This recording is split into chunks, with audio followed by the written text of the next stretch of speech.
Mon invité, Guillaume Lepage. Merci, Guillaume, d'être là. Bienvenue. Il faut que tu me commentes mon décor maintenant que tu le vois live. Écoute, c'est tellement laid, là. Moi, je me pose jamais de questions sur comment je vais m'habiller pour faire des entrevues, mais là, je me suis dit, je vais me mettre noir parce que n'importe quelle couleur serait audacieuse avec ça. Je suis content que tu aies accepté mon invitation, surtout à la dernière minute comme ça, toi qui es très occupé. Merci, Guillaume. Bienvenue. Tout le monde en parle. Est-ce que c'est ta dernière saison? Tout le monde se pose la question. Non, non, on est en négociation pour renouveler. Tu es encore capable de trouver des invités à la mesure? Parce que là, on commence à avoir des cartes de chouchou, donc il y a des gens qui reviennent plusieurs fois sur ton plateau. Bien, c'est-à-dire, oui, mais quand tu reviens 3 fois sur 5 ans, c'est pas pire. Quand même, Non, c'est même assez facile de booker des gens. Je suis assez surpris. Je m'étais dit cette année, la 5e année, c'est l'année où ça passe ou ça casse. Et ça passe. On a eu un automne, il faut dire qu'il y avait des élections. Oui. Il y avait de l'action. On a fait une émission de Noël qui a été très appréciée, paraît-il. Fait qu'on est sur un air d'aller. Ça va bien, puis on aime ça faire ça. On est rodé. On sait ce qu'on veut d'un invité. On est ouvert à ce qui nous amène ailleurs. Il n'y a pas de stress. C'est peut-être la première fois de ma vie que je m'amuse comme animateur. Ah oui, parce que c'est la première fois que tu es si longtemps animateur dans ta carrière. Oui, puis c'est récent que je m'amuse comme animateur. Ah oui? Ouais. Pourquoi avant ça, c'était ardu? Bien, comme c'est pas mon métier premier, on se faisait des plans de match. Si le plan de match n'était pas respecté, je me disais, mon Dieu, j'ai pas parlé de ça. Puis là, je m'en fous, là, mais totalement. Parce qu'il n'y a que là. toi qui le sais, hein, c'est ça. en Premièrement. Puis deuxièmement, c'est que quand tu rencontres quelqu'un, c'est effectivement une rencontre. Je peux te recevoir, te parler de quelque chose, puis toi, tu vas m'amener ailleurs. Puis il faut y aller. Il faut juste se méfier des gens qui sont des politiciens. plus. Oui, Parce que ces personnes-là, ils t'amènent ailleurs quand tu veux leur parler de quelque chose. oui, c'est sûr. Et ils le font volontairement. Mais même à ça, je trouve ça le fun qu'on apprenne à connaître nos élus autrement que quand ils font des scrums ou quand ils passent dans une émission d'affaires publiques où ils doivent répondre toujours aux mêmes questions. Justement, être bon, sur le plateau, tout le monde en parle, je viens de le vivre il y a quelques semaines, c'est toute une expérience à vivre. beau. Oui, non, mais vraiment, c'est quelque chose. D'abord, c'est très long. C'est ce que je n'imaginais pas. Je savais que c'était long, mais je ne savais pas que c'était long comme ça. Mais ensuite, il faut avoir un abandon quand on arrive sur ton plateau. On le sent d'ailleurs, parce que on n'est pas nécessairement, comment je te dirais, on ne contrôle pas la situation. C'est vous qui posez les questions, Danny qui envoie ses petites flèches. Tu la contrôles quand même, tu réponds aux questions que tu veux. Bien sûr. Quand tu n'es pas un politicien puis que tu n'as pas de compte à rendre à la population, c'est l'invité qui fait la job, moi, je trouve. Je veux dire, moi, des fois, il y a des émissions où les gens me disent « Ah, tu es en forme » ou « Danny est en forme, vous avez parlé pas mal ». Quand on parle pas mal, pour moi, c'est une mauvaise nouvelle. Ça veut dire qu'on a comblé du temps que l'invité ne nous a pas donné. Puis comme on est à l'écran chaque semaine, dans une émission comme ça, la vedette, c'est l'invité. Puis quand c'est l'animateur, c'est parce que l'invité n'a pas pris sa place ou que l'animateur est un mauvais animateur. Ce qui n'est pas le cas. En tout cas, tu prends de plus en plus d'assurance, on le sent. Est-ce qu'il y a des gens qui t'ont tenté de te soudoyer pour arriver sur ton plateau? C'est quand même assez prestigieux de se rendre là. Oui, mais ça ne se rend pas en moi, ces affaires-là. Non? Mais oui, ça arrive. Souvent, c'est maladroit. La pire affaire qui arrive, c'est des attachés de presse ou des gérants qui disent à leur artiste « Moi, je vais te faire booker » ou « T'es booké ». Surtout le monde en parle. Et là, on leur dit « Ben non, vous n'êtes pas booké. On n'a même jamais parlé de vous. » Puis là, souvent, ce que fait cette personne-là, cet attaché de presse-là ou cet agent-là, il dit à son artiste, les écœurants, ils t'ont débooké. Puis moi, ça m'est arrivé une couple de fois au début de me faire faire ça. Puis là, j'appelais les personnes. Là, C'est pas vrai, là. je disais, toi, mon esti de face de pète, la prochaine fois que tu me refais ça. Là. En général, là, puis il a fallu que je le dise, je me suis fait bouder une couple de fois par des gens qui pensaient que moi, je les avais débookés à la dernière minute, alors qu'ils n'y avaient même jamais été considérés. RBO, c'est fini? Ben non. Vous l'avez mis encore sur la glace? Ben oui, on l'a mis sur la glace, on n'a pas fait le dernier bye-bye, mais c'est pas fini. Là. C'est pas. C'est à chaque fois qu'on a un projet et qu'on a le goût de le faire, on le fait. Sinon, ben c'est notre groupe. Hein? On a le stamp Oui, bien sûr. RBO sur le bras. Moi, ça fait, tu l'as dit tout à l'heure, 28 ans que je fais ça. Si je suis dans ce métier-là, c'est grâce à Rock et Belles Oreilles. Et c'est le cas pour tous les autres membres. Est-ce que c'était plus facile de faire ce métier-là, justement, au bout de 28 ans de carrière? Bien, moi, je trouve que mon métier il change souvent. je me complais pas dans le confort. C'est vrai. Je me tanne en général avant que les gens se tannent de moi. Puis j'essaye à chaque fois de faire des nouvelles choses qui vont me challenger. Puis tu vois, la raison pourquoi on veut revenir avec tout le monde en parle, c'est parce que j'ai l'impression qu'on n'a pas atteint notre top de confort. Quand je vais arriver à mon niveau de confort, je vais dire, mon Dieu, que c'est facile de faire ça. Quand tu arrives Ça va là, arrêter. c'est qu'il faut absolument que ça Il arrête. faut que ça arrête. Tu l'as vu, le bye-bye? Oui. T'en as pensé quoi? Oh.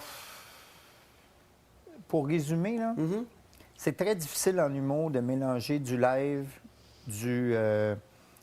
des sketchs préenregistrés puis de la musique. C'est très difficile d'avoir 3 niveaux d'humour avec en plus un moment tendre quand tu viens de dire juste avant que quelqu'un Ouais. il est laid puis il est gros. Ça marche pas. Mais dans ce bye-bye-là, il y avait des bons gags. Moi, j'ai éclaté de rire quelques fois, mais je pense que c'est un exercice dont on ne se rappellera pas dans quelques années. Est-ce qu'on a été trop dur envers Véro et Louis? Bien, moi, mais la première réflexion que je me suis faite, je me suis dit, on vit vraiment dans une société protégée. Hein? On vit vraiment dans un microcosme douillet. Parce que pendant qu'on critiquait le bye-bye à chaque jour, puis qu'on faisait des tribunes téléphoniques là-dessus, ça pétait dans la bande de gazon, C'est vrai.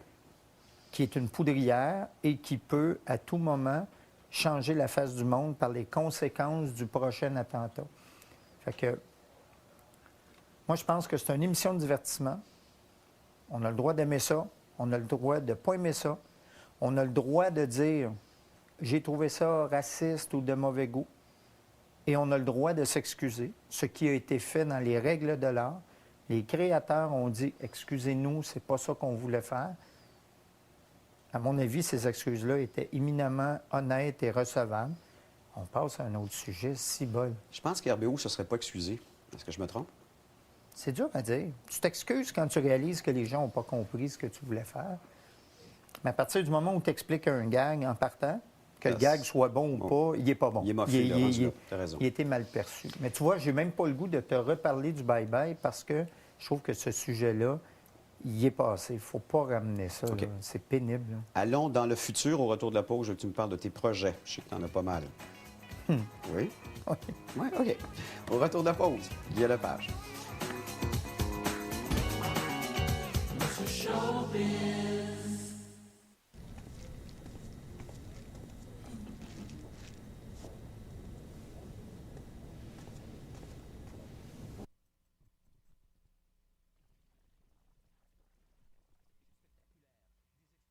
Venant et 50 000 $ au gars.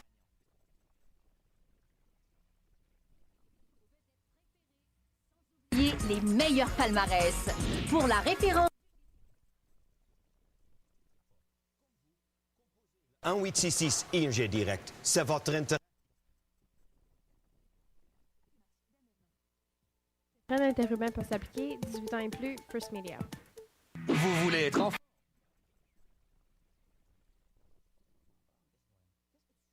Vois devant toi, après tout le monde en parle, ou pendant tout le monde en parle.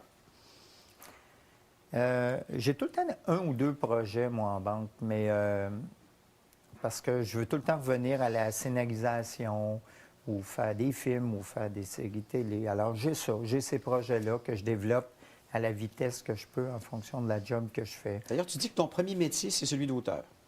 Ben oui, tout a commencé par là, puis c'est le seul vrai métier que je revendique.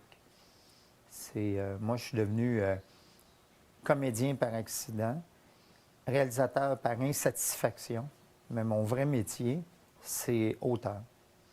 C'est ça que je fais le plus vite, le mieux, puis c'est là où je me pose le moins de questions.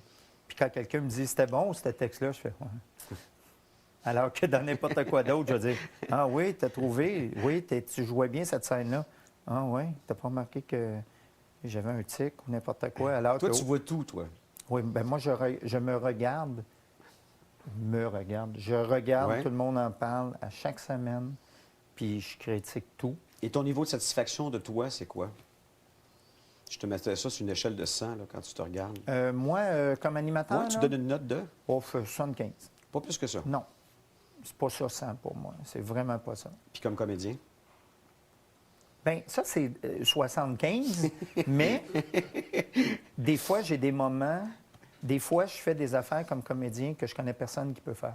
Comme? Bien, c'est parce que ça fait partie de mon tempérament. OK. Quand tu es un humoriste, comédien, tu vois ça des fois aux États-Unis, mais tu le vois même ici, on a des gens qui ont un naturel pour faire des trucs. Exemple, dans Un gars, une fille, je suis loin d'être le meilleur comédien au Québec, mais j'étais bon en tabarouette dans Un gars, une fille. C'est vrai. Puis c'était grâce à ma partenaire, mais c'était aussi grâce à ce qu'on avait à faire ensemble. Quand je le regardais à la fin, je me disais, j'ai d'affaires là. C'est ma job. Ça coulait, on le sentait. C'est mon ça. travail. Puis quand on gagnait des prix d'interprétation, je me sentais pas... Gêné d'aller j'étais pas chercher. gêné d'aller chercher. Un gars, une fille, c'est dans quoi? Une trentaine de pays en ce moment encore? Non, là, c'est beaucoup, beaucoup moins. Ça a été jusqu'à une trentaine, mais là, ils ont épuisé le stock. Là. OK. Mais ça recommence tout le temps. Il y a tout le temps, chaque année, 2, 3 nouveaux pays qui rachètent le concept. Là, on est plus dans des périodes où certains pays où ça fonctionnait beaucoup, les rediffusent. Je pense qu'en France, ils sont rendus à la 4e rediffusion, Rediffusion. par exemple.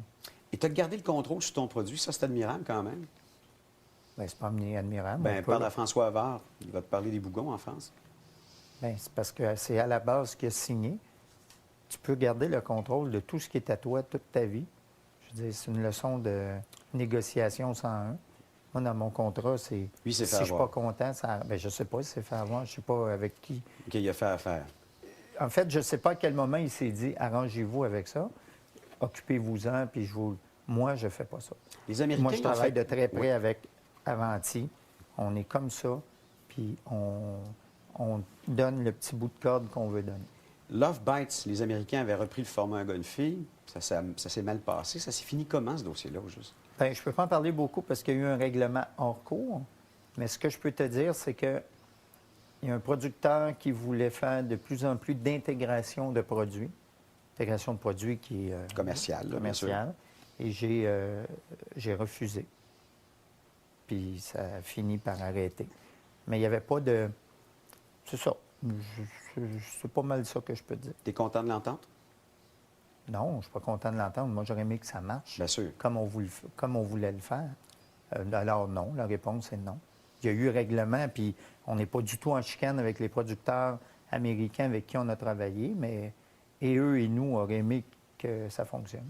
Je veux que tu me parles de tes passions pour le poker et la chanson. C'est... As-tu toujours été un joueur? Il me semble que je Ben, vois pas ça, c'est-à-dire, toi. oui, oui. Oui? Moi, j'ai d'une famille de joueurs de cartes. En fait, je sais jouer aux cartes depuis que j'ai 5 ans. J'ai arrêté de jouer au poker à l'argent il y a plusieurs années parce que des fois, j'achetais des cartes qui étaient meilleures que les cartes de la personne contre qui je jouais parce que je savais qu'il ne pourrait pas me payer.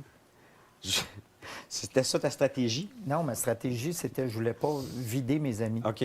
Donc, Fait que par j'ai- bonté de cœur. Par bonté de cœur. Puis une fois, il y a quelqu'un qui m'a dit « Ah, je savais, je te battais. » Puis là, j'ai dit « Toi, mon asti, là, tu joues comme un Christ de pied, puis je viens de te sauver 500 pièces. » Puis là, j'ai arrêté de jouer en me disant « Je peux pas jouer en me disant... » Parce que c'est ça le principe des cartes, c'est gagner l'enjeu.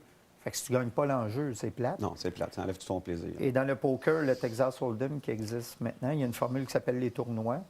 Fait que tu as une mise de départ qui est la même pour tout le monde, 20 pièces, 50 pièces, puis quand tu es éliminé, tu t'en vas, puis c'est fini. Tu ne fais que perdre cette somme-là. C'est ça. Fait que tu joues contre René Angélil ou contre ton facteur, bien, les deux, ils valent leur mise, puis quand ils sont débarqués, ils sont débarqués. Parle-moi de René Angélil, son aveu d'être gambler. Tu l'as pris comment, toi, en tant que joueur de poker? Bien, je pense que c'en est un. Je pense que c'en est un. Mais je pense qu'il aime beaucoup le jeu, puis je pense que son côté gambler a fait que Céline Dion est rendue aussi Bien loin sûr. qu'elle est maintenant. Bien sûr. Puis je pense qu'il y a aussi le. Tu sais, René, il dit j'ai pas compté combien j'ai perdu, parce que, heureusement pour lui, il a le luxe de ne pas le compter, tu sais. Mais c'est une maladie, le gambling. T'as pas peur de l'avoir? Oh non, moi j'écris tout. Comment t'écris tout? Moi Toutes j'écris. tes sommes? Oui. Pour un principe très simple. C'est-à-dire, si je me rendais compte au bout de 10 ans que j'ai perdu 1000 pièces en jouant aux cartes, je me dirais, c'est pas grave, là. Ça ne te cassera pas à la fin du mois, là. Non, puis en plus, je me suis amusé au lieu Oui, d'aller au c'est ça. restaurant. Mais pour moi, c'est important. Je viens d'un milieu humble et je serais gêné mais extrêmement gêné de dire j'ai perdu, je sais pas quoi, 50 000 pièces à jouer aux cartes ou aux courses ou d'une machine. Je serais honteux. Je trouve que c'est une honte totale de gaspiller l'argent que tu gagnes difficilement très souvent. Puis quand tu en as beaucoup, que tu la flaubes là au lieu de faire d'aider le monde. Moi, en plus, je suis chanceux, moi, j'en gagne de l'argent. Mais si j'arrivais un peu even ou que je perdais un petit peu, je dirais, bien, c'est mon loisir, Oh oui, puis c'est c'est pas ça. de vos affaires. Mais si tu en perdais beaucoup, Mais là, quand je vois du monde, là, il y a un endroit où je joue à chaque semaine, là, puis je vois quelqu'un que je connais, là, puis je le vois perdre de l'argent là, dans les machines à boules, là, dans des machines machine à à sous, hein. poker, là, cette personne-là me déprime profondément. Puis j'espère qu'il me regarde. Il va se reconnaître, tu penses? Bien, s'il regarde M. Showbiz, Oui, bien sûr. Ou en rediffusion le soir à 23 h. évidemment. Guillaume, veux-tu on va aller à la pause? Oui. Au retour, on va faire un bain de foule. J'espère qu'il regarde M. Showbiz. De toute façon, il nous en reste jusqu'au 20 mars. Avec mon invité, Guy Lepage. À tout de suite.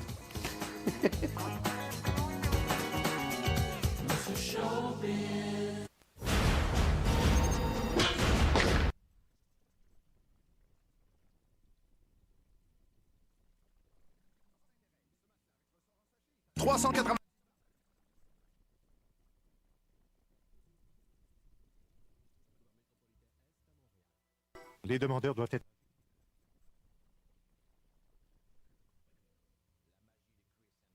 Vendredi 19h30 à TQS. Ou tqs.ca. Vous me laissez les questions pour elle.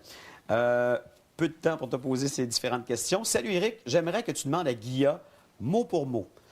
Tu vas encore penser que c'est une joke, mais est-ce que tu réalises à quel point ça me fait mal quand ta blonde est d'injambe de nos games de poker chez Snakes? Et en sous-question, c'est-tu ton but de me tuer à petit feu? Jean-Thomas Jobin. Ah oui, il est con. Il est tellement C'est con. quoi ce running-là de vous autres? Bien, Jean-Thomas, qui est mon ami, avec qui je joue beaucoup aux cartes, a décidé que ma blonde nuisait à notre relation de joueur de poker. Fait que là, par exemple, l'année passée, j'étais en croisière en Scandinavie. Ça fait à peu près 10 jours qu'on est parti. Je reçois un texto. Puis là, c'était écrit « J'espère que tu as du fun avec elle, au moins, la tabarnak. » Il est vraiment con, puis on rit, là, on est crampé, puis il me fait des crises de jalousie. D'un coup, je reçois un texto à 2 h du matin, tu sais. Ah, c'est trop cool. Ouais. Bon, ben salut-le, tiens, en passant, parce que lui, il regarde M. Showbiz. Ah oui, bien, c'est mon ami, Jean. OK. Hugo Roy, que pense-t-il de la fin de M. Showbiz ou plus largement de la nouvelle vocation de TQS? Puis une autre question qui vient de Annie Hébert. Moi, je voudrais savoir comment il se sent d'être à ton émission. A-t-il hésité avant de dire oui? Bien, tu le sais. T'as Ça dit n'en est oui pas. de même. C'est ça. Moi, je suis un gars facile. Absolument. Ouais, moi, je dis oui tout de suite. Mais puis après ça, j'assume les conséquences. Moi, je n'aurais pas dû y aller. Ah ouais, là, il est trop tard, Ouais, là, là, t'es il là. est trop, je suis là. Mais tu penses quoi donc de la fin ou de la restructuration de TQS? Qu'est-ce que tu as comme C'est dur à opinion dire là-dessus? parce que la restructuration, au moment où on se parle, elle n'existe pas. C'est vrai. Là, on voit juste des fins et des finalités et des émissions qui se font bumper. Je ne peux pas répondre à ça. Moi, je trouve ça important qu'il y ait un autre réseau privé qui reste en vie Important, mais parce que l'autre, là? le réseau privé qui est tout seul est dangereux quand il est tout seul. Alors, Juste remettre un peu d'équilibre dans tout ça, je pense que c'est important dans le marché. bien, je crois que oui. On a 2 télévisions publiques, Radio-Canada et Télé-Québec. Télé-Québec. Bien, c'est important qu'il y ait une couple de réseaux privés aussi. Isabelle Saint-Onge, bon, elle voulait avoir ton opinion sur le bye-bye, tu y as répondu. Ensuite, Michel Audet. Dimanche soir à son émission, il a reçu Normand Brathwaite. Celui-ci a mentionné qu'il avait vécu une grosse dépression et que Guillaume lui était venu en aide. Quel lien entretient-il avec Normand? C'est un chum à toi? Non, fort peu. On se fréquente pas, mais on s'entend bien. Mais c'est-tu le genre de gars qui peut prendre son cellulaire, t'appeler et dire « Guillaume, je vois pas bien, jase-moi donc ». Non, mais c'est quelqu'un que, par exemple, m'a laissé un message quand mon frère s'est suicidé il y a 13 ans pour m'apporter son aide et c'est un témoignage d'affection. Puis j'étais très surpris parce que on n'était pas des amis. Puis on se voit comme, je sais pas, 3-4 fois par année. On a été jusqu'à manger une fois ou deux en 15 ans. C'est pas un ami proche, mais on s'entend bien puis on se respecte. Et puis, dernière question, c'est tout le temps qu'on a. David Richard qui dit « Salut Guy, je voudrais savoir si parfois tu as honte des questions ou commentaires de Denis ou des autres invités. » Je pense que vous faites chacun votre job dans cette émission-là, de toute façon. Je n'ai pas à avoir honte d'aucun invité, ni de Danny. Danny, c'est un être humain qui sait exactement ce qu'il a à dire. Il est très articulé, responsable de ce qu'il dit. Je m'entends super bien avec lui. C'est mon ami. Lui, j'ai développé une relation d'amitié au fil des années. On se fréquente hors plateau. Puis je ne suis pas du tout paternaliste avec lui. Il fait ce qu'il veut, puis il en assume les conséquences. On va à la pause de retour, point d'interrogation, point d'exclamation, dernier droit de cette entrevue avec Guy Lepage. À tout de suite.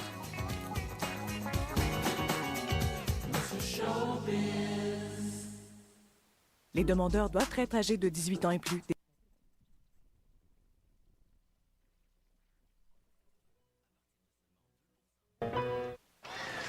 Vous travaillez fort. Vous n'avez pas...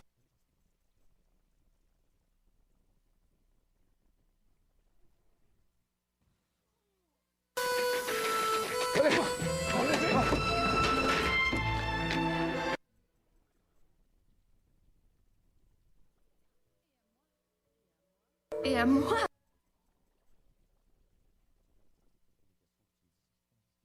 OK? Est-ce qu'il faut plus de persévérance ou de talent pour réussir dans le showbiz? Il faut de l'opportunisme ou de l'opportunité, principalement. Le reste, ça vient avec ou après. Pour réussir dans le showbiz, il faut être malléable ou intransigeant? Il faut que tu sois soit l'un ou soit l'autre, pas au milieu. Si tu es très guidoune, ça va bien aller. Puis si tu es intransigeant, soit ça va casser en partant, ou certains chanceux vont réussir à...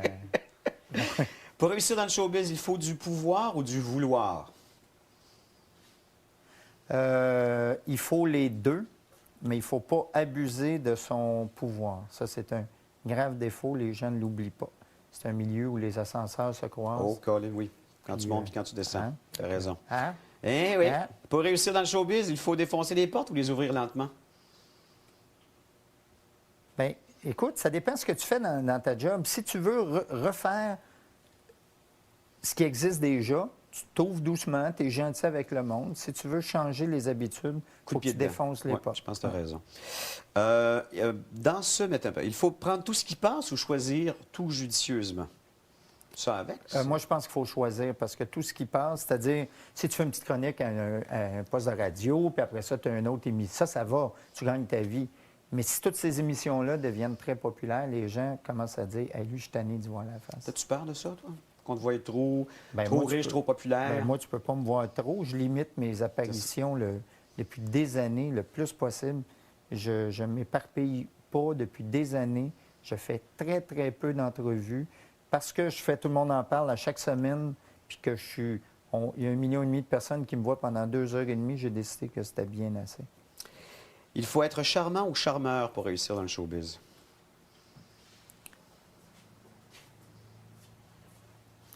Charmant si tu es un chanteur de charme. Charmeur si tu es un humoriste, j'imagine. OK. Il faut coucher avec les bonnes personnes ou avec personne? C'est don't fuck with the payroll. C'est vrai. Autant que possible. Sauf que, comme dans n'importe quel milieu, les amours se créent là. Tu sais, je veux dire, c'est pas pour rien que des médecins sortent avec des infirmières, des avocats avec des avocates. Puis tout ça, c'est parce que tu rencontres souvent les gens que... Dans ton milieu. Dans ton milieu ou dans les milieux connexes, c'est rare qu'un artiste qui est en tournée va rencontrer une géologue en Arizona, tu sais. Mais il pourrait. Il peut.